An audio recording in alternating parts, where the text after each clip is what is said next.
আজ আন্তর্জাতিক যোগ দিবস। যোগ এই শব্দটির মধ্যেই রয়েছে এক সংযোগের সূত্র।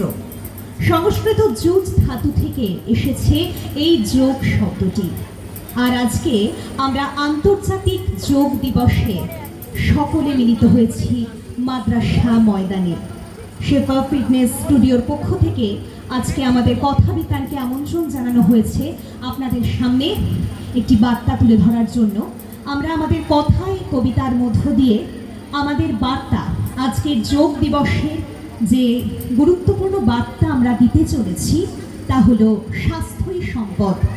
অর্থাৎ আমরা স্বাস্থ্যকে, শরীরকে ঠিক রাখবো। শরীর ঠিক থাকলে আমাদের মন ঠিক থাকবে, আর আমরা সমস্ত দিক থেকে এগিয়ে যেতে পারবো। যোগ তো তাই বলে, শুধুমাত্র শরীরের সাধনা নয়, মনকেও আমাদের একই সঙ্গে সঙ্গে ভালো রাখতে হবে। আর আজকে আমরা কথা বিতানের সকলে মিলে হাজির হয়েছি এই বার্তায় নিয়ে, স্বাস্থ্যই সম্পদ। আমরা আমাদের ক্ষুদে শিল্পী এবং বাকি শিল্পীদের দ্বারা পরিবেশন করতে চলেছি স্বাস্থ্যই সম্পদ। প্রথম নিবেদনে আমাদের ক্ষুদে ক্ষুদে শিল্পীরা, যারা প্রত্যেক দিন একটু একটু করে কবিতাকে ভালোবেসে, আবৃত্তিকে ভালোবেসে চর্চা করে, আপনাদের সামনে তারা তুলে ধরবে সেই পরিবেশনা। ওদের ভুল ত্রুটি আপনারা ক্ষমা করে দেবেন, এবং গরমে বা একটু অসুবিধার কারণেও শরীরটাও খারাপ লেগে গেছে, তো যাই হোক সেই সমস্ত কিছু ক্ষমা করবেন আপনারা আশা করি।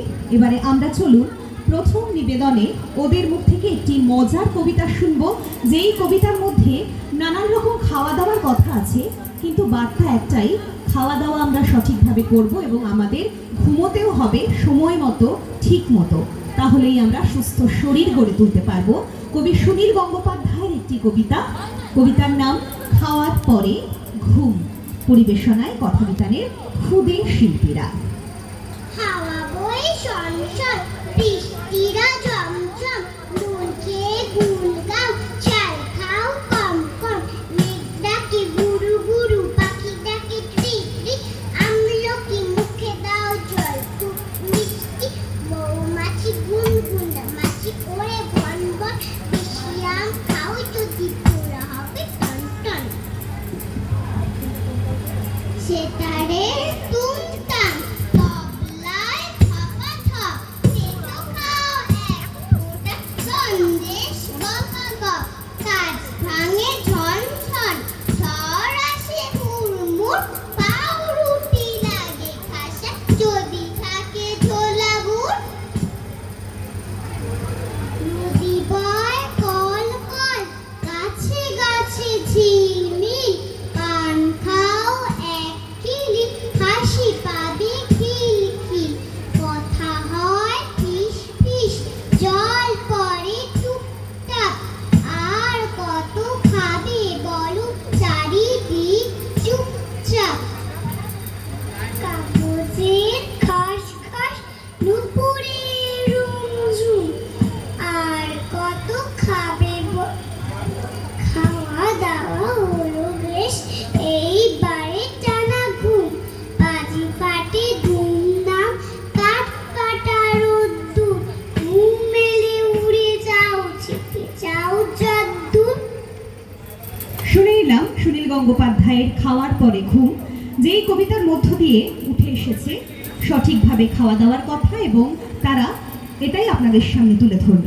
এরপর আমার বাকি যেই শিল্পীরা রয়েছে তারাও একটি মজার কবিতা আপনাদের সামনে পরিবেশন করবে। সেই কবিতাতেও নানান রকম ভোজনের কথা আছে। ভোজন রসিক বাঙালি আমরা, খেতে ভালোবাসি, কিন্তু আমরা সমস্ত কিছুই খাবো, পরিমাণ মতো খাবো, সময় মতো খাবো, তাহলে আমাদের শরীর সুস্থ থাকবে, আর যা কিনা আমাদের প্রত্যেকের দরকার। এইরকমই একটি ভাবনা নিয়ে আমাদের পরবর্তী নিবেদন। চারিদিকে দেখছি যে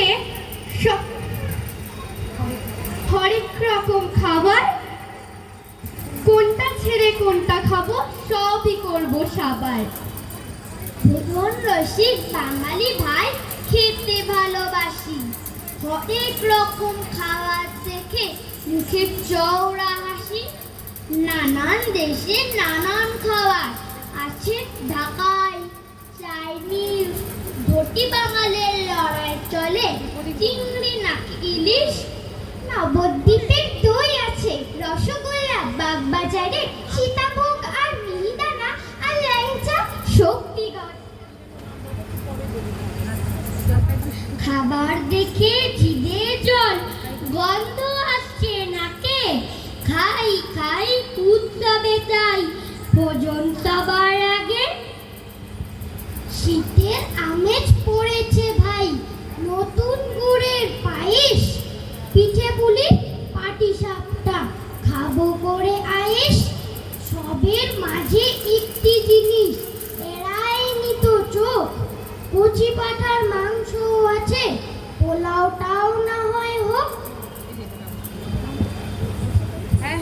বসে আছি, কোনো অসুবিধা নেই। খাওয়া দাওয়া চলছে চলুক, হেসে চলুক আলো, সবের ভিত্তে খাদ্য জুটুক, সবাই থাকুক ভালো, সবার পেটেই খাদ্য জুটুক, সবাই থাকুক ভালো।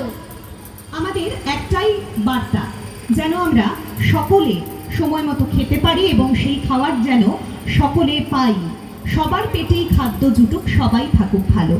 অর্থাৎ খাওয়া দাওয়ার জন্যই আমাদের লড়াই করা, বেঁচে থাকা। তাই সবাই সঠিকভাবে খাওয়া দাওয়া করব, সুস্থ থাকব। আমরা এবারে চলুন একদম ছোট যারা রয়েছে তাদের মুখ থেকে আরও একটি বার্তা আমরা শুনে নেব। স্বাস্থ্য রক্ষা করো ভাই, সুখে চালিয়ে যাই ভাই, সোনার দেহ মন, তবেই মিলবে শান্তি ধন। স্বাস্থ্য রক্ষা করো ভাই, সুখের চাবি এতে পাই, পরিষ্কার রাখো দেহ মন, তবেই মিলবে শান্তি ধন। স্বাস্থ্য রক্ষা করো ভাই, সুখের চাবি এতে পাই, পরিষ্কার রেখো দেহ মন, তবেই মিলবে শান্তি ধন।